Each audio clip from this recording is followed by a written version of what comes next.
गाय और शेर की कहानी। पंचतंत्र की कहानी। गाय और शेर। एक पहाड़ी के नीचे रामगढ़ नाम का एक गांव था। गांव के सारे जानवर हरी घास खाने के लिए सुबह उसी पहाड़ी के ऊपर बसे जंगल में जाते और शाम होते होते घर वापस आ जाते थे। हर दिन की तरह लक्ष्मी नाम की एक गाय अन्य गायों के साथ उसी पहाड़ी के जंगल में घास खाने के लिए गई थी। वो हरी घास खाने में इतनी ज्यादा प्रसन्न थी कि वह कब एक शेर की गुफा के पास पहुंच गई, उसे पता भी नहीं चला। शेर अपनी गुफा में सो रहा था और वह पिछले 2 दिनों से भूखा भी था। जैसे ही लक्ष्मी शेर की गुफा के पास पहुंची, गाय की खुशबू से शेर की नींद खुल गई। वह शेर धीरे धीरे गुफा से बाहर आया और गुफा के बाहर गाय देखकर खुश हो गया। शेर ने मन ही मन सोचा कि आज उसकी 2 दिनों की भूख मिट जाएगी। वह इस तंदुरुस्त गाय का ताजा मांस खाएगा और यह सोचकर उसने एक तेज दहाड़ लगाई। लक्ष्मी शेर की दहाड़ सुनकर डर जाती है। जब वह अपने आसपास देखती है तो वहां दूर दूर तक उसको कोई भी दूसरी गाय नहीं दिखी। जब वह हिम्मत करके पीछे मुड़ी तो उसे सामने शेर खड़ा हुआ दिखाई दिया।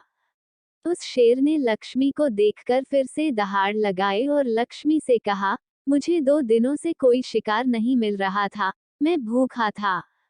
शायद इसलिए भगवान ने मेरा पेट भरने के लिए तुझे मेरे यहाँ पर भेजा है। आज मैं तुझे खाकर अपनी भूख मिटा लूंगा।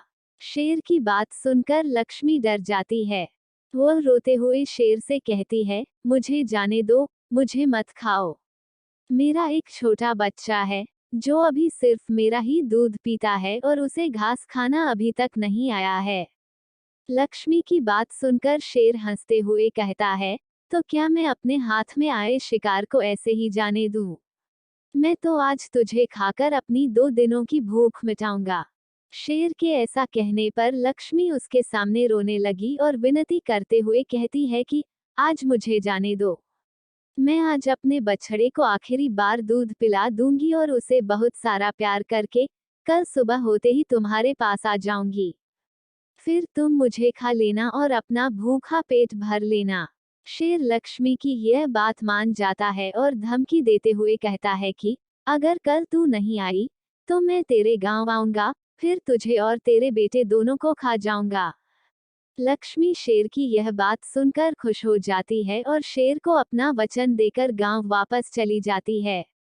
वहां से वह सीधे अपने बछड़े के पास जाती है, उसे दूध पिलाती है और बहुत सारा प्यार करती है। फिर बछड़े को शेर के साथ हुई सारी घटना बताती है और कहती है कि उसे अब अपना ख्याल खुद ही रखना होगा। वो कल सुबह होते ही अपना वचन पूरा करने के लिए शेर के पास चली जाएगी। अपनी माँ की बातें सुनकर बछड़ा रोने लगता है। दूसरे दिन सुबह होते ही लक्ष्मी जंगल की तरफ निकल जाती है और शेर की गुफा के सामने पहुंचकर शेर से कहती है, अपने वचन के अनुसार मैं तुम्हारे पास आ गई हूँ। अब तुम मुझे खा सकते हो। गाय की आवाज सुनकर शेर अपनी गुफा से बाहर निकलकर आता है और भगवान के अवतार में प्रकट होते हैं। वो लक्ष्मी से कहते हैं, मैं तो बस तुम्हारी परीक्षा ले रहा था।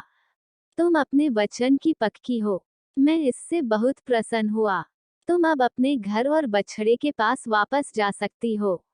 इसके बाद वे उस गाय को गौ माता होने का वरदान भी देते हैं और उसी दिन के बाद से सभी गायों को गौ माता कहना शुरू कर देते हैं। कहानी से सीख, हमें जान की बाजी लगाते हुए भी अपने दिए हुए वचन को पूरा करना चाहिए। यही हमारे दृढ़ व्यक्तित्व को दर्शाता है। आपको ये कहानी पसंद आई हो तो लाइक, शेयर, सब्सक्राइब और कमेंट जरूर करें। धन्यवाद।